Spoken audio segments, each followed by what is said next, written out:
All right. Everybody, hope you guys some refreshment before we start the panel. Thank you very much, everybody, for coming to our panel discussion. My name is Asaye, Executive Director for Multimedia Resource Training Institute. We appreciate you coming and accepting our invitation. This is our second panel discussion. July 29 was our first panel discussion about criminal justice and police relations with East African community. And this is our second, and it is about access to fair housing, and of course, Seattle Housing Authority. And this is actually the issue that has been going on for a while, so we would like to bring the community and local government, community organizations, and East African representatives, and we appreciate you for coming.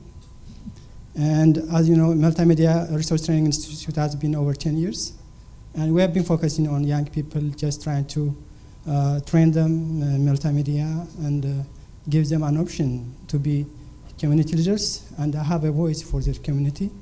And we also have a television program which helps young people to share it for others, locally, globally, actually. And it has been an amazing journey.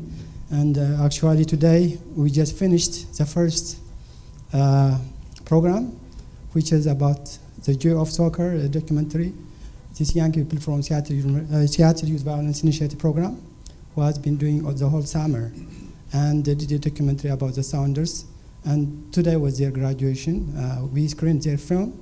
And really, they learn about journalism and hope they will continue to voice about their issues. And this is one area, actually some of them are here also, just to learn from you guys. And thank you again, and our moderator, Tizita, will take over. Thank you again. Thank you, Asaye. Thank you. I love to see this nice full table of experts, because as we know, access to housing and fair housing is one of the hottest topics right now. Every time I turn the radio on, I hear something or other happening in Seattle about housing. I myself have gone through some housing difficulties and have seen for even employed people how difficult it can be. So I'm so happy to have experts that can speak to our communities about what their expertise is, as well as some solutions. We were saying from the last time, we like this to be a conversation. We have some members in the audience, but like Asaye said, because it's also being streamed live, and because it also appears on television later, people get to watch this at home. And one of the biggest things within our communities is that we share information with one another. So even if we don't have as many bodies here, getting that message across will get the message across to more and more people. And that is definitely our hope. This is a piloted program. This is number 2 of 3 community forums that we are holding, and we're hoping that we can do this year-round, because there are hosts of conversations that we really need to be having. We hear it within our small little close-knit communities, but we don't tend to reach out beyond that, and that's what we're hoping to do, is to create that kind of access point. We also know that in greater Seattle, so that includes Renton and Snohomish, and all of these areas that make up our communities, that information, it can be a little bit difficult to gather. So I appreciate all of you taking your time, and feel free to bring up anything that we might have forgotten, and I will look forward to hearing some of the things bounce back and forth between, and looking for some relationships. Audience, please know that you can ask questions, you can raise your hand at any time. And we definitely want to hear your voices. We've got some youth in here. The youth voice is also very important, as I always like to acknowledge that young people end up being the voices for their communities as well. Perhaps not on purpose all the time, or not intentionally so, but because they serve as translators, and because they're in the everyday world and get to hear about what kind of changes are happening on the ground, they end up being the voices to their parents, and then further on to their communities and places of worship as well. So with that, I will ask, maybe let's start down the line with, and then we'll go down all the line, and please say your name, what community you represent, or if it's an organization or both, and we will go from there. Thank you. Thank you very much. Thank you. My name is Mohammed Sheikh Hassan, and I work for City of Seattle Office of Immigrant and Refugee Affairs. And I'm here today. I'm a community member from East African community, but as well as I'm representing the city today, our Office of Immigrant and Refugee Affairs. So I might be wearing two hats. I took one, put the other one on. So I might be playing that role today. Good afternoon. My name is Andrew Lofton. I'm the Executive Director of the Seattle Housing Authority, and we have units throughout the city and provide subsidized housing to low-income individuals and families. Afternoon, I'm Tristan Hart. I'm a portfolio manager with Capitol Hill Housing. We serve prominently Capitol Hill, the Central District, and Belltown, although we are starting to branch out into some other neighborhoods. Good evening, everybody. How's everybody doing? Good, good. My name is Greg Taylor, and like my colleague down the line there, I'm going to be wearing several hats today also. I'm a city council member for the city of Renton, finishing my 8th year. I'm also a consultant. I do trainings through a multicultural lens, and I'm also a community enrichment strategist. You can ask me about what that means later. Thank you. My name is Yamana Gabriel Mikhail. I like to say I'm an East African. I represent various African organizations. We have one organization that we call African Diaspora of Washington, of which I am the president. But mainly, I want to think that I will be representing the various community organizations that have concern in this area. Thank you. So I think I'll start with Mr. Yamana Gabriel Mikhail. You said that there are various organizations. I know with as spread out as we are in our communities, sometimes we don't realize what services are out there. Can you name some of the various community organizations that either you're involved in or would like to highlight, especially in regards to housing? Yeah, the Somali Community Services of Seattle, the Ethiopian Community Services, the Eritrean Community Services, both of them, the Oromo Community Services, the Horn of Africa Services, and this would be the main ones that I have been involved in this area that I know of. Excellent, thank you. And anybody else on the panel that can speak to the various community or the various organizations that we should be highlighting outside of those that you spoke of? I would add that one would be the Housing Development Consortium.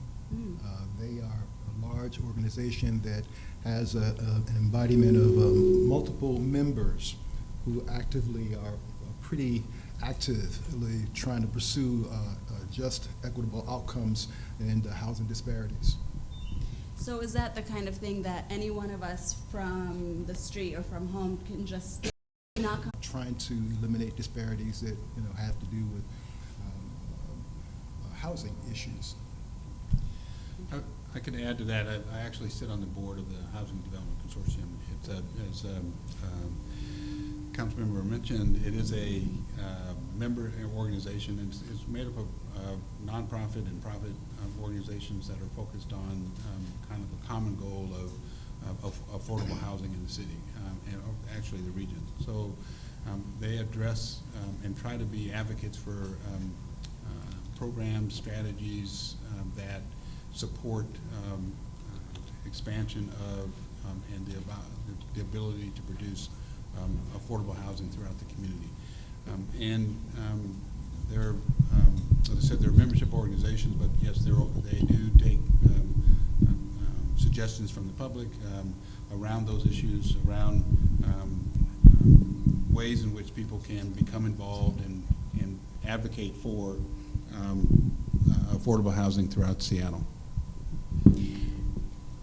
Thank you, Mr. Lofton. I do, so as an example, something that I hear about in the news, I believe the mayor came out with a policy or probably Seattle City Council came with a policy that a certain number of housing built going forward, a number has to be for affordable housing. Is this the kind of policy, or is this the kind of oversight that the Housing Development Consortium has? Well, Mohammed might be able to speak to this to some degree.